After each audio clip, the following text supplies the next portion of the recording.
즐겨 부르는 찬송가 가운데 하나가 582장인데 김재준 목사님이 가사를 썼습니다.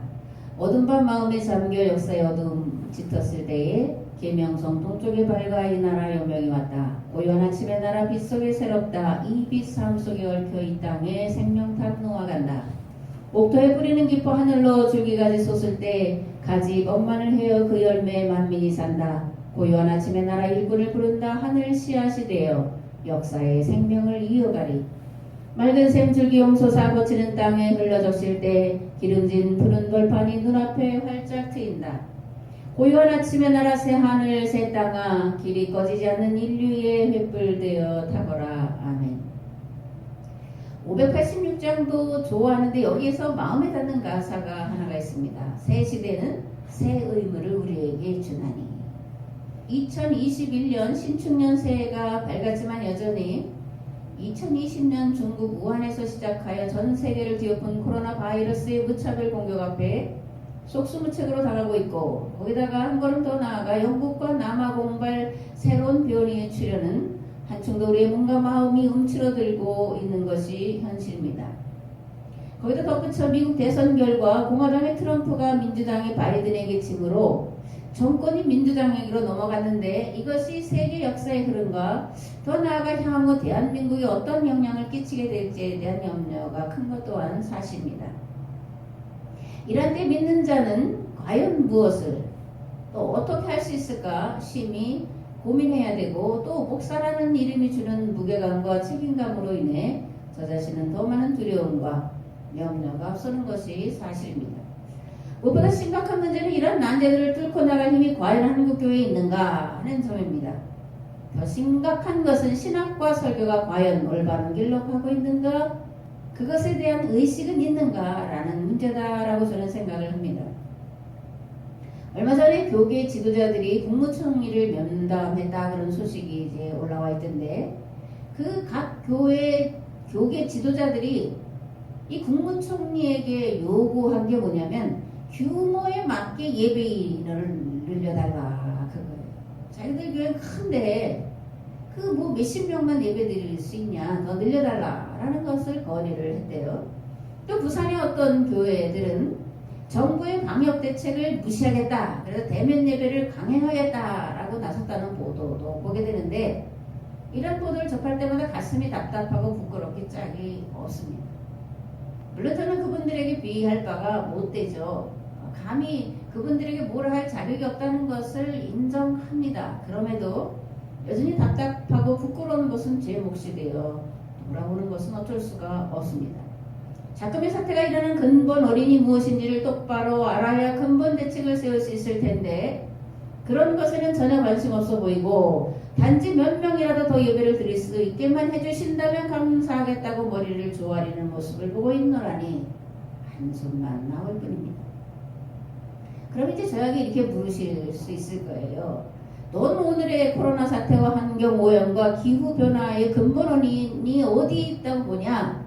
또 너는 이런 문제들을 해결할 방법을 알고서 하는 말이냐? 제가 2021년을 예언서로 시작하는 데에는 이유가 있습니다. 예언자들의 선포에 문제 해결의 길이 있다고 믿기 때문에 그렇습니다. 무엇보다 바벨론 포로기에 등장한 신명기 예언자들에게서 그 해결책과 방법을 찾을 수 있다고 생각되어져서 예언자들을 살펴보려고 하고 있습니다. 예언자들의 무엇이 오늘 우리가 당면한 난제를 해결할 수 있다는 것인가를 말씀드리기 위해서는 여러 가지 이제 전제 조건이 있는데 그 중에 몇 가지를 말씀을 드려보겠습니다. 구약과 이스라엘의 역사의 바탕에는 두 거대한 전통이 흐르는데, 하나는 헤브라이즘이고 다른 하나는 유다이즘입니다. 헤브라이즘 전통은 율법서, 예언서, 복음서로 이어지고 그 기초는 시내산 계약에 두고 있습니다. 유다이즘은 율법서, 역사서, 탈무드로 이어지는데 다윗 계약에 기초를 하고 있습니다.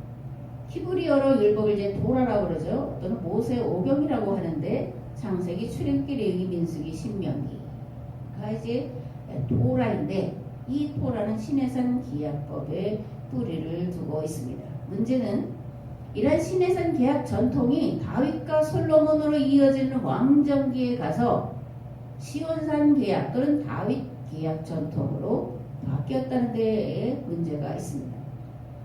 그렇다면 시내산 계약 전통과 시온산 계약 전통의 차이는 무엇일까? 제가 계속해서 이것을 말씀을 드리고 있는데, 시내산 계약 전통은 계약법에 근거한 거룩한 삶과 그 삶을 실천하는 데 두고 있고, 반면에 시온산 전통은 왕정신학과 성전신앙, 제사신앙, 그리고 이러한 신앙을 조항과 형식으로 지키는데 그 중심을 두고 있습니다. 이들이 시내산 계약 전통을 떠나 다윗 계약의 전통을 따른 결과 남북으로 분열되었고, 북이스라엘은 아시리아의, 남유다는 바벨론에 멸망당하고 말았습니다. 바벨론 포로지에서 유대인들은 신명기 예언자들이라고 부르는 일단의 이제 말씀을 전하는 자들의 눈물겨운 노력과 헌신으로 바벨론 포로지에서 돌아올 수 있었고, 에스라와 느헤미야의 종교개혁으로 이어서 오늘날 우리가 말하는 유대교가 탄생을 하게 됩니다. 그리고 이들은 왕정을 버리고 다시금 신정체제로 돌아가죠.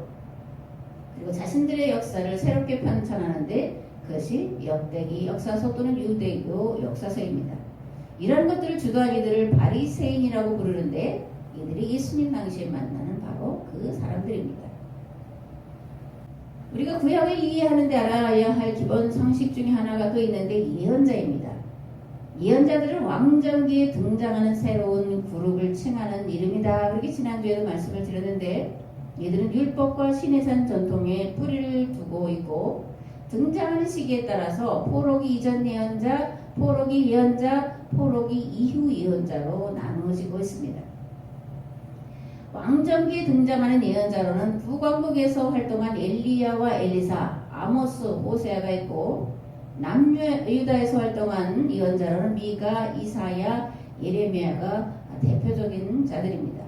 포로기 예언자로는 학계, 스가랴, 에스겔이 있고, 앞에서 말씀드린 대로 이들의 각고의 노력으로 이스라엘은 다시 한번 약속의 땅으로 돌아와 계약을 실천하는 기회를 얻게 됩니다.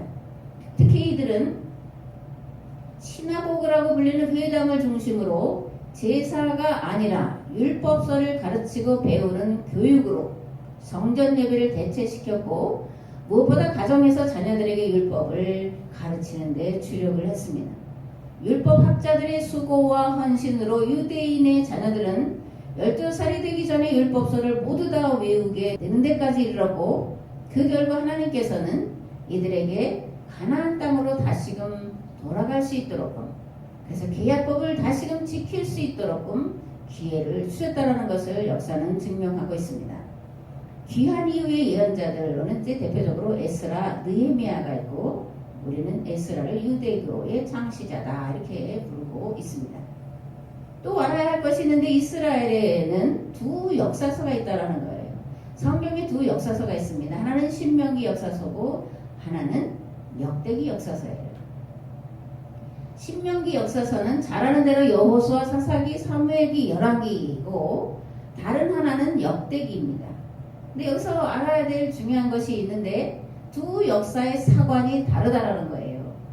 신명기 역사서의 사관은 참의 사관이고, 역대기 역사서의 사관은 인과응보라는 사관입니다.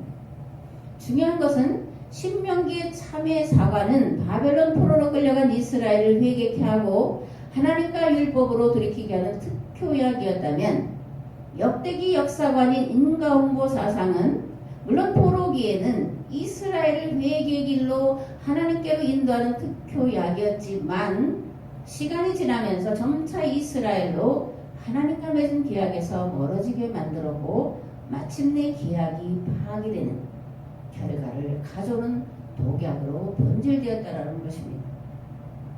특히 귀환 이후에 페르시아, 헬라, 로마 제국의 연이은 통치를 받으면서 굳어진 인과응보 사상과 율법을 조항으로 만들어 지키고자 한 유대교 율법은 마침내 교역관계를 깨트리는 지름길이 되었고, 이것을 다시 회복시키기 위해 하나님이 사람으로 오셔야 하는 상황을 만들었고, 사람 대신 예수님은 하나님과 처음 계약을 체결한 이스라엘 계약 공동체가 계약법을 어기고 계약 파기의 길로 간 죄를 짊어지시고 십자가에서 대신 죽으시는 그런 결과를 불러왔습니다. 예수님의 십자가는 두 길이 열려 있습니다. 하나는 우리가 이제 구속사라고 하는 구속사적 관점에서 볼 때에 내 죄를 대신 지시고 죽으신 대속의 죽으심이고, 그러나 성경이 말하고 있고 더 중요한 것은 예수님의 십자가의 죽으심은 모든 만물을 구원할 새로운 계약 체결을 위한 죽으심이었다라는 것입니다. 예수님의 구원 사역을 이해하려면 구원과 계약의 관계를 이해해야 되는데, 이건 창조를 이해하는 것과도 같습니다. 하나님과 인간과의 관계는 계약이고 또 하나님의 창조도 계약이다, 그런 얘기예요. 그래서 예수님이 만물과 인간을 구원하는 방법은 계약이고 그 계약 조건을 실천하는 것입니다. 즉 구원과 계약은 뗄 수 없는 관계라는 거죠. 예수님이 사람으로 오신 이유와 목적은 하나님과 이스라엘과 맺은 계약이 이스라엘의 불순종으로 말미암아 파기되어 인간이 구원받을 길이 사라져버렸기 때문에 그들의 죄를 사하시기 위하며 다시금 세상을 구원할 새로운 계약을 체결하기 위함이다. 이렇게 반복해서 말씀을 드립니다. 예수님의 십자가의 대속은 거듭거듭 말하지만 모든 인류를 향한 것이기도 하지만 본질적으로는 계약 공동체 이스라엘의 죄를 대신 담당하신 거라는 거예요. 왜냐하면 하나님이 이스라엘 계약 공동체를 통해서 세상을 구원하시려고 하셨기 때문에 그렇습니다. 그러나 반복하고 반복하지만 보다 더 중요한 것은 예수님의 대속의 죽으심으로 새로운 계약이 체결되었다라는 거예요. 이걸 이제 계약사로 보는 겁니다. 구속사와 계약사가 있는데 계약사 안에 구속사가 포함되어져야 된다, 이렇게 이제 말씀을 드리는 거죠. 예수님의 죽으심으로 새로운 계약, 새 계약, 복음의 길이 열렸다라는 거예요. 누가복음 22장에 보면 이 자는 내 피로 세우는 새 언약이니 곧 너희를 위하여 붙는 것이다, 이렇게 6월절 마지막 만찬에서 예수님이 제자들에게 하신 말씀이 기록이 되어 있습니다. 누가복음의 이 같은 기록을 보면 예수님의 대속의 죽으심으로 새로운 계약이 가능해졌고, 예수님의 새로운 계약을 체결하여 흘리신 것이 우리가 말하는 보혈, 십자가에서 흘리신 피고, 이스라엘과 맺은 옛계약이 파기되어 더 이상 구원받을 길이 없어졌는데 이제 예수님의 대신 죽으심으로 예수님의 보혈로 새로운 계약으로 새로운 구원의 길이 열렸다라는 것입니다. 아멘. 우리가 절대적으로 오해하지 말아야 할 것이 있습니다. 계약과 상관없이 구원받는 것이 아니라는 거예요. 구원은 계약법을 실천함으로 받을 수 있다는 겁니다. 예수님은 어떻게 영생을 얻을 수 있느냐고 묻는 자에게 너희가 십계명을 알지 않냐? 그 십계명을 지켜라, 그렇게 말씀하고 있는 것을 복음서에서 우리가 만나볼 수가 있습니다. 서론 부분이 길었는데요, 이 서론 부분에서 말씀드린 것들을 기본적으로 알고 있지 않으면 이 성경, 특별히 예언서를 이해하기가 조금 어려워서 이렇게 길게 서론을 말씀을 드렸습니다. 오늘 이제 예언자를, 특별히 예언서 또는 예언자를 말씀드리려고 하는데 그 첫 번째 대상이 이제 엘리야입니다. 엘리야는 문서 이전 선 예언자다. 그래서 엘리야와 엘리사가 이제 열왕기상에 등장하고, 그다음에 이제 아모스로부터는 이제 문서 예언자다, 이렇게 이제 부릅니다. 열왕기상 18장 15절에서 46절 말씀을 봉독을 하겠습니다. 엘리야가 이르되 내가 섬기는 만군의 여호와께서 살아계심을 두고 맹세하노니 내가 오늘 아합에게 보이리라. 오바댜가 가서 아합을 만나 그에게 말하되 아합이 엘리야를 만나러 가다가 엘리야를 볼 때에 아합이 그에게 이르되 이스라엘을 괴롭히는 자여 너냐? 그가 대답하여 내가 이스라엘을 괴롭게 하는 것이 아니라 당신과 당신의 아버지의 집이 괴롭게 하였으니 이는 여호와의 명령을 버렸고 당신이 바알들을 따랐습니다. 그런즉 사람을 보내 온 이스라엘과 이세벨의 상에서 먹는 바알의 선지자 450명과 아세라의 선지자 400명을 갈멜산으로 모아 내게로 나오게 하소서. 아합이 이에 이스라엘의 모든 자손에게로 사람을 보내 선지자들을 갈멜산으로 모으니라. 엘리야가 모든 백성에 가까이 나아가 이르되 너희가 어느 때까지 둘 사이에서 머뭇머뭇하려느냐. 여호와가 만일 하나님이면 그를 따르고 바알이 만일 하나님이면 그를 따를지니라 하니 백성이 말 한마디도 대답하지 아니하는지라. 엘리야가 백성에 이르되 여호와의 선지자는 나만 홀로 남았으나 바알의 선지자는 450명이로다. 그런즉 송아지 둘을 우리에게 가져오게 하고 그들은 송아지 한 마리를 택하여 각을 떠서 나무에 놓고 불을 붙이지 말며 나도 송아지 한 마리를 잡아 나무에 놓고 불은 붙이지 않고 너희는 너희 신의 이름을 부르라. 나는 여호와의 이름을 부르니 이에 불로 응답하는 신 그가 하나님이니라. 백성이 다 대답하되 그 말이 옳도다 하니라. 엘리야가 바알의 선지자들에게 이르되 너희는 많으니 먼저 송아지 한 마리를 택하여 잡고 너희 신의 이름을 부르라. 그러나 불을 붙이지 말라. 그들이 받은 송아지를 가져다가 잡고 아침부터 낮까지 바알의 이름을 불러 이르되 바알이여 우리에게 응답하소서 하나 아무 소리도 없고 아무 응답하는 자도 없으므로 그들이 그 쌓은 제단 주위에서 뛰놀더라. 정오에 일어나는 엘리야가 그들을 조롱하여 이르되 큰 소리로 부르라. 그는 신즉 묵상하고 있는지 혹은 그가 잠깐 나갔는지 혹은 그가 길을 행하는지 혹은 그가 잠이 들어서 깨워야 할 것인지 하매 이에 그들이 큰 소리로 부르고 그들의 규례대로 피가 흐르기까지 칼과 창으로 그들의 몸을 상하게 하더라. 이같이 하여 정오가 지났고 그들이 미친 듯이 떠들어 저녁 소재 때까지 이르렀으나 아무 소리도 없고 응답하는 자나 돌아보는 자가 아무도 없더라. 엘리야가 모든 백성을 향하여 이르되 내게로 가까이 오라. 백성이 다 그에게 가까이 가매 그가 무너진 여호와의 제단을 수축하되 야곱의 아들들의 지파의 수요를 따라 엘리야가 12돌을 취하니 이 야곱은 옛적에 여호와의 말씀이 임하여 이르시기를 내 이름을 이스라엘이라 하리라 하신 자더라. 그가 여호와의 이름을 의지하여 그 돌로 제단을 쌓고 제단을 돌아가며 곡식 종자 두세 아들만한 도랑을 만들고 또 나무를 버리고 송아지의 각을 떠서 나무 위에 놓고 이르되 통 넷에 물을 채우다가 번제물과 나무 위에 부으라고 또 이르되 다시 그리하라 하여 다시 그리하니 또 이르되 세 번째로 그리하라 하여 세 번째로 그리하니 물이 제단으로 두루 흐르고 도랑에도 물이 가득 찼더라.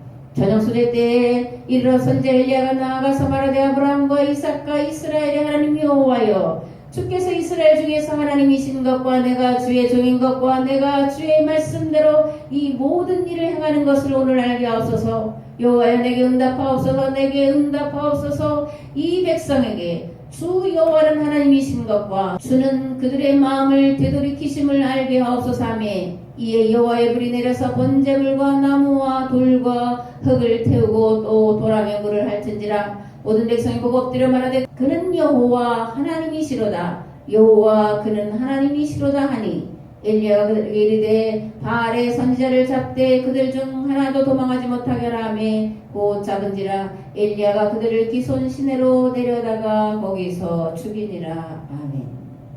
아주 신나는 장면이기도 하고 그죠?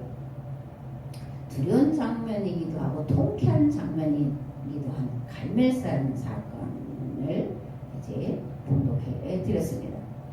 이 갈멜산 사건에서 엘리야가 벌이고 있는 것은 바알이 참신이냐 여호와가 참신이냐. 이스라엘 백성들아 너희들은 오늘날 너희가 섬길 신을 택하라. 이런 이스라엘 백성들에게 여호와 하나님께로 돌이키라고 촉구하는 그런 말씀인 것을 볼 수가 있습니다. 이 구약에서 볼 때도 신약에도 그렇지만 계약 체결이나 계약 갱신에 있어서 나타나는 두드러진 특징이 있어요. 뭐냐면 초자연의 기적과 이적입니다. 이 초자연적인 기적과 이적이 나타나는 것은 하나님이 함께 하신다는 그런 표지죠. 또 알아두어야 할 중요한 것이 있는데 계약 갱신을 할 때가 가까웠다라는 것은 지금이 어떤 상태라는 거예요? 계약 파기 상태에 접어들었다라는 겁니다. 그리고 계약 파기 징조로 두드러지게 나타나는 현상이 있는데 성전 파괴예요. 오늘 엘리야는 그 갈멜산에 무너진 제단을 다시 쌓잖아요. 그죠?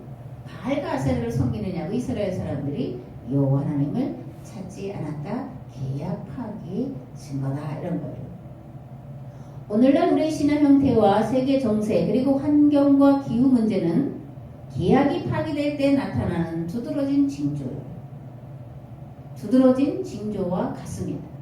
무엇보다 법과 강제로 교회 문이 닫히고 대면 예배가 아니라 스크린으로 비대면 예배를 드릴 수밖에 없는 상황은 오늘날이 계약 파기의 상태에 있다라는 것을 우리에게 알게 하시려는 하나님이 보내신 사인이다 그렇게 생각합니다.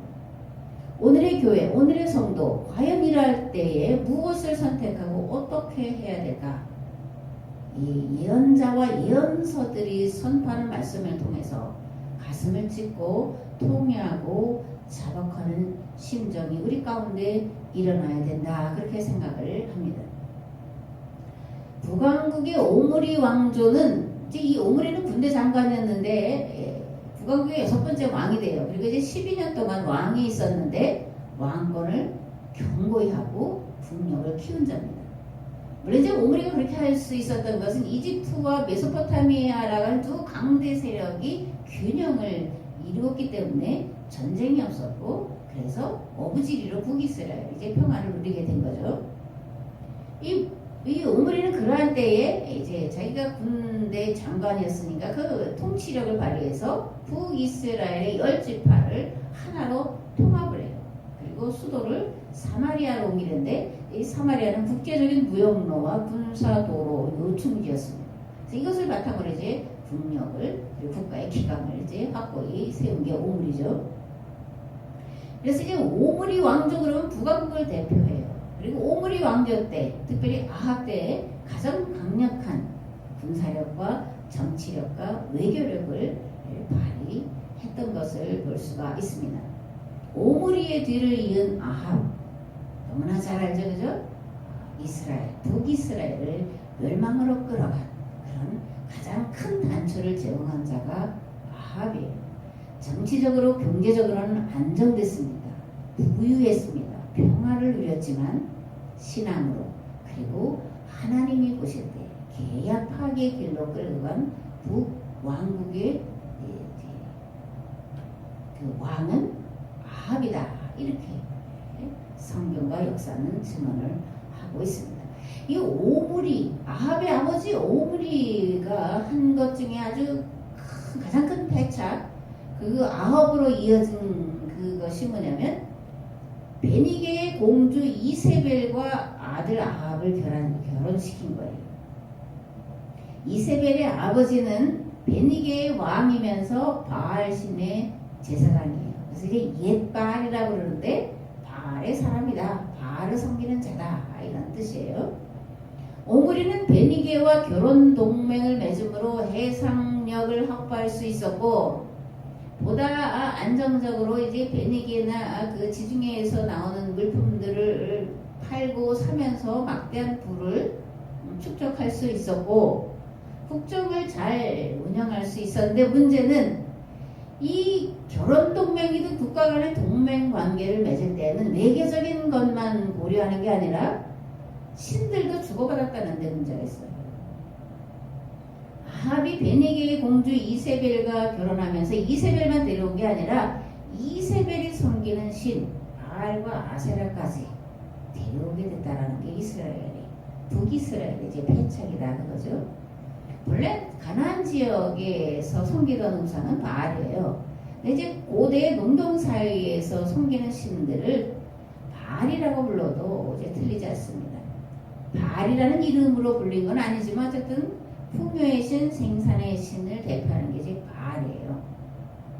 근데 이제 가나안 지역에 본래 바알을 섬겼는데 이스라엘 계약 공동체가 그 가나안 지역에 들어가서 자리 잡으면서 바알 신앙은 쇠퇴에 갔죠. 그리고 여호와 신앙으로 이들이 살아갈 때에 이세벨이 다시금 이제 바알 종교를 이스라엘 땅에 이제 퍼뜨려 놓고 확장시켜 놓는 그런 악한 일을 범한 겁니다.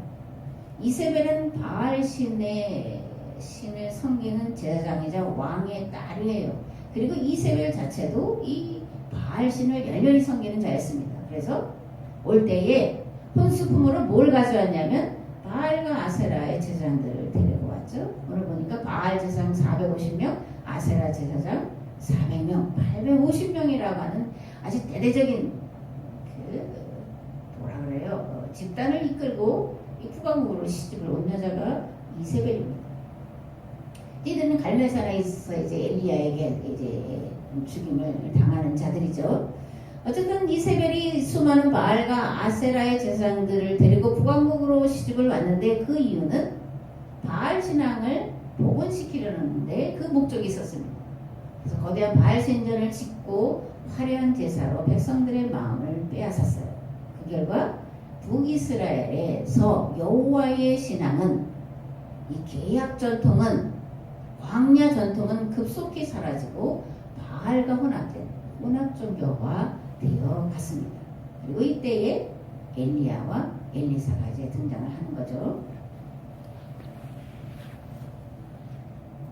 모든 예언자들은 주변 국가와 동맹 관계를 맺는 것을 결사 반대했어요. 그건 앞에서 말씀드린 대로 여호와 종교를 혼합시킬 위험성이 너무나 많았기 때문에 그렇습니다. 보이지 않는 하나님을 섬기는 이스라엘 백성들에게 보이는 신을 섬기는 우상 종교는 매력적으로 다가왔지 않았겠냐고요. 그죠? 화려하고 매력적이고 그럴듯해 보여서 특별히 북왕국의 왕들은 급속하게 이제 바알 신앙으로 기울었고 백성들도 덩달아서 이제 바알 신앙으로 나아간 것을 보게 됩니다. 북왕국 예언자들이 특별히 왕들을 향해서 아주 무섭고 매섭게 이제 선포하고 그리고 그들이 악한 왕인지 선한 왕인지를 판결하는 그 판결로서 말하는 것이 바알의 길로 갔냐 아니냐. 그래서 이제 잘못된 왕, 악한 왕 그렇게 말할 때 바알의 길로 갔다 이렇게 이제 표현을 합니다. 바알의 길로 갔다라는 게 무슨 뜻일까? 단지 뭐 바알 신에 가서 빌었다는 그것 자체만을 말하는 걸까? 아닙니다. 더 폭넓은데 바알의 길로 갔다라는 것은 종교를 정치에 이용해 먹었다라는 거예요. 자기들 배만 불리는 일을 위해서 종교를 정치에 이용을 했고 그래서 자기들은 극한 부를 누리지만 대다수의 백성들은 아주 가난한 자들로 만들어 버렸다는 것이 바알의 길로 갔다라는 그런 표현 속에 들어가 있습니다. 우리가 아는 대로 시내산 계약법을 바탕으로 한 체제는 왕이나 지배자가 없어요. 사실 부자나 가난한 자도 없습니다. 종이나 노예가 없고 그리고 지배자가 없습니다.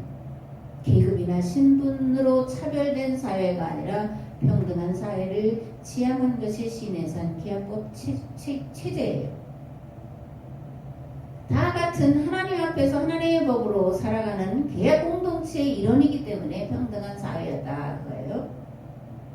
근데 바알 신앙은 철저한 지배와 피지배 계급으로 나누는 그런 정치 체제였습니다. 오므리 왕조가 들어서고 아합으로 이어지면서 북왕국은 번영의 시대를 구가했는데 더불어 극심한 빈부 차이로 고통을 겪는 자들이 많이 생겨났습니다. 아모스서를 이제 다음에 볼 텐데 아모스서에서 아모스가 얼마나 그 왕들을 향해서 가진 자들을 향해서 무섭게 말씀하는지 우리가 이제 살펴보면 알게 될 텐데 이 나봇의 사건이라는 사건이 이제 이세벨과 아합의 사건 중에서 중요한 것을 차지하는데 이 바알 신앙의 정체가 무엇인지를 이세벨을 통해서 분명하게 보여주는 대표적인 사건으로 기록이 되어 있습니다. 열왕기상 17장에 이렇게 기록이 되어 있어요. 길르앗에 우거하는 자 중에 디셉 사람 엘리야가 아합에게 말하되 내가 섬기는 이스라엘의 하나님 여호와께서 살아계심을 두고 맹세하노니 내 말이 없으면 하나님의 말씀이 아니라 엘리야 내 말이 없으면 수년 동안 비도 이슬도 있지 아니하리라. 이렇게 이제 아합에게 선언을 합니다. 엘리야가 이렇게 말한 것은 이세벨과 아합으로 인해 북왕국에 본격적으로 바알 신앙이 확장되었기 때문이에요.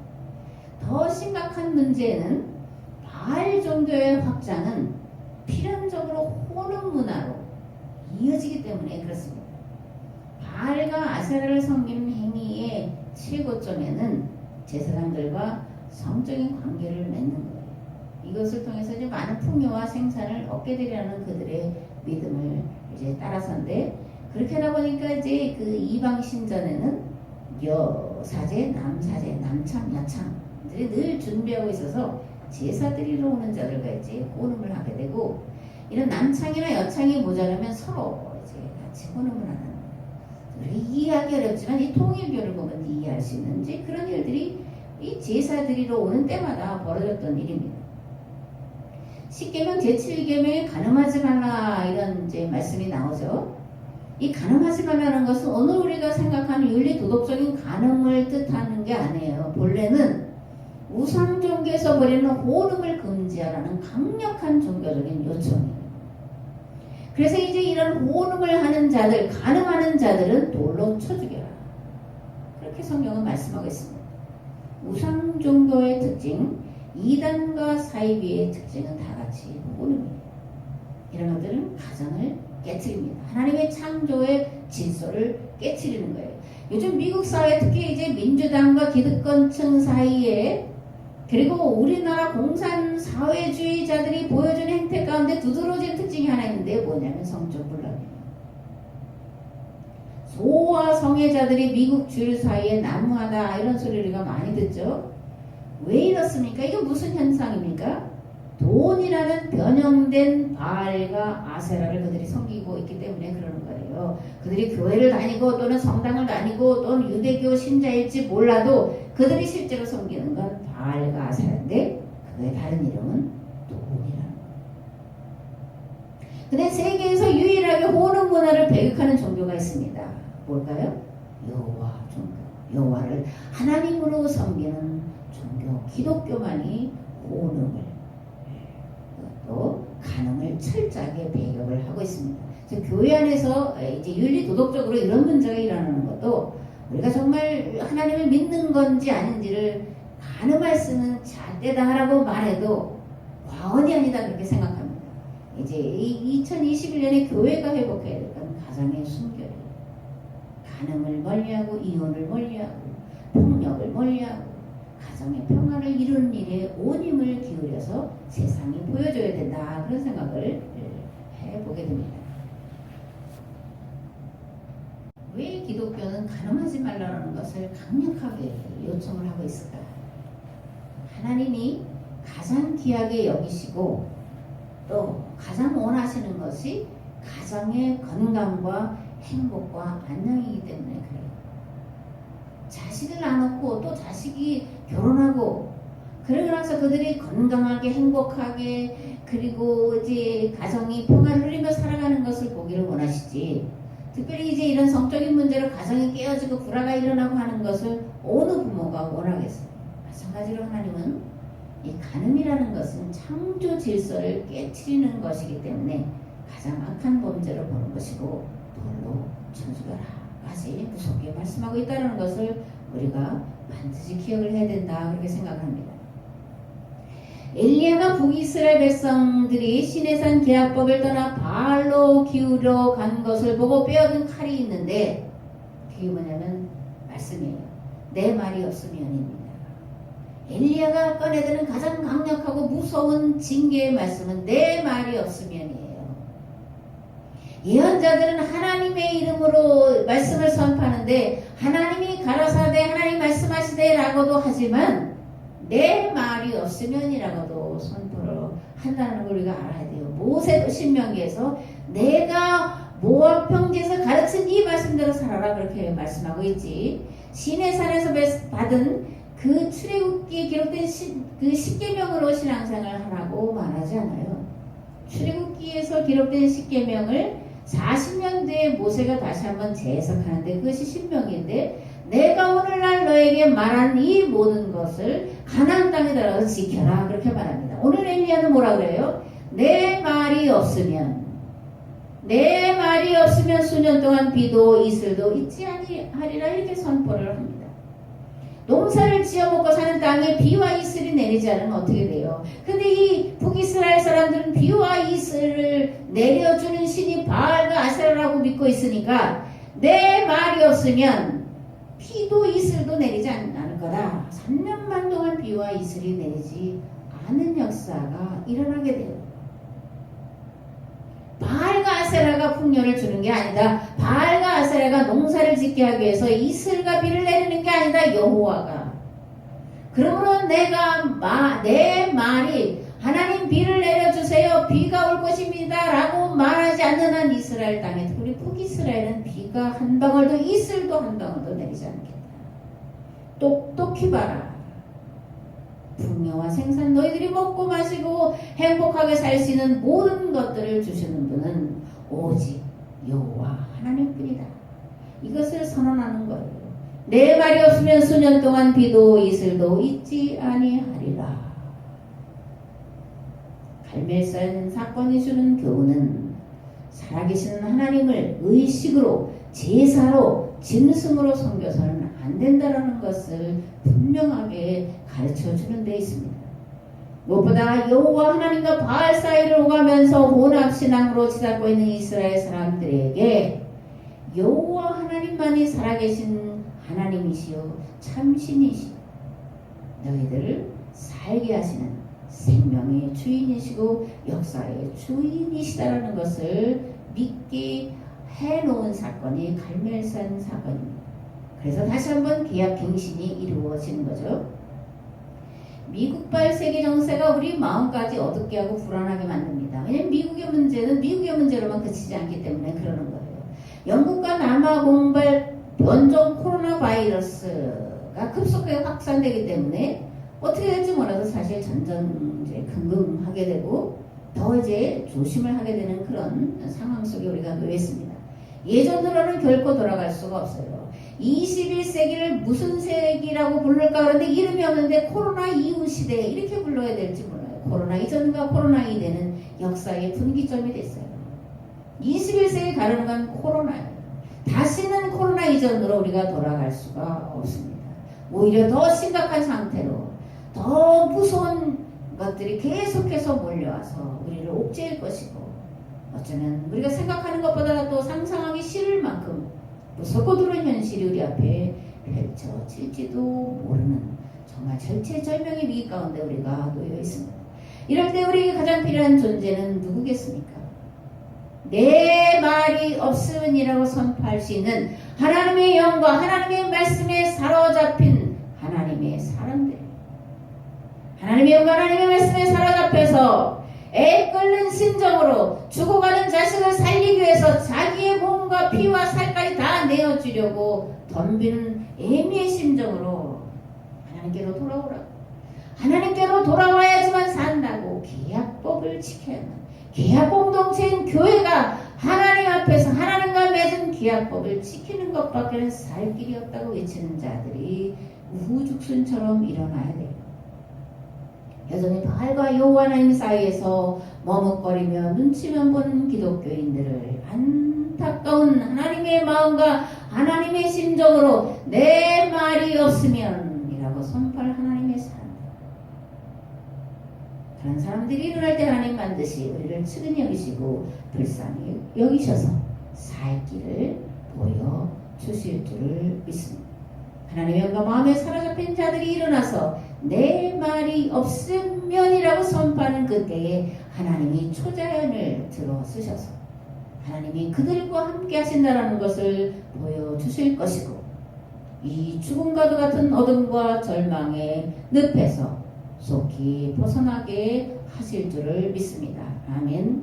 믿음 길과 진리의 생명 되신 예수 그리스도의 은혜와 아버지 하나님의 무한하시고 극진하신 사랑하심과 성령님의 감화, 감동, 교통, 역사하시니 예언자를 필요한 시대를 살아가면서 과연 누가 예언자로 세움받을 것인가, 과연 나와 우리 교회는 하나님이 쓰실 만한 도구로 준비되었는가를 다시 한번 깊이 생각하면서 하나님의 뜻대로 살기를 결단하고 돌아가는 삶의 자리 위에, 이 교회 위에, 이 나라 이 민족 위에 이제부터 영원토록 함께 하옵시기를 간절히 축원하옵나이다. 아멘.